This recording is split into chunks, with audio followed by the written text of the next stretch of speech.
আসসালামু আলাইকুম everyone, welcome back to my channel আলস কিচেন। আশা করি আপনারা সবাই ভালো আছেন।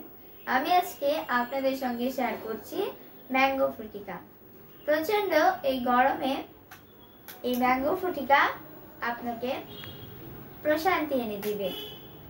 আশা করি এই রেসিপিটি আপনাদের ভালো লাগবে। চলে যাচ্ছি মূল রেসিপিতে। ফ্রুটিকা বানানোর জন্য আমি এখানে 4টি পাকা আম এবং একটা কাঁচা মিঠা আম নিয়ে নিয়েছি। আপনারা চাইলে এখানে কাঁচা টক আমও নিতে পারেন। এখন আমি আমগুলোকে ছোট ছোট করে কেটে টুকরো করে নিব। সবগুলো আমকে কাঁচা হয়ে গিয়েছে। এখানে আমি পাকা ও কাঁচা আমগুলোকে কেটে নিয়েছি। এখানে একটা হাঁড়ি নিয়ে নিয়েছি। এখন আমগুলোকে দিয়ে দিচ্ছি। কাপ দিয়ে মেপে দিয়ে দিচ্ছি 2 কাপ পানি। এখন আমি এটাকে 2 মিনিট সিদ্ধ করে নিব। আমগুলো সিদ্ধ হয়ে গিয়েছে। এখন আমি আমগুলোকে ঠান্ডা করে নিব।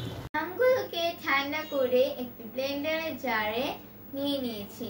এখন আমি এটাকে ভালোভাবে ব্লেন্ড করে নিব। এটাকে ব্লেন্ড করা হয়ে গিয়েছে।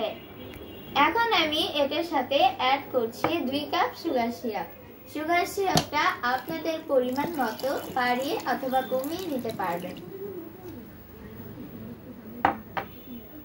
এখন এটাকে আবারও ব্লেন্ড করে নেব। আমি অনেক সুন্দর একটা পিউরি পেয়ে গিয়েছি।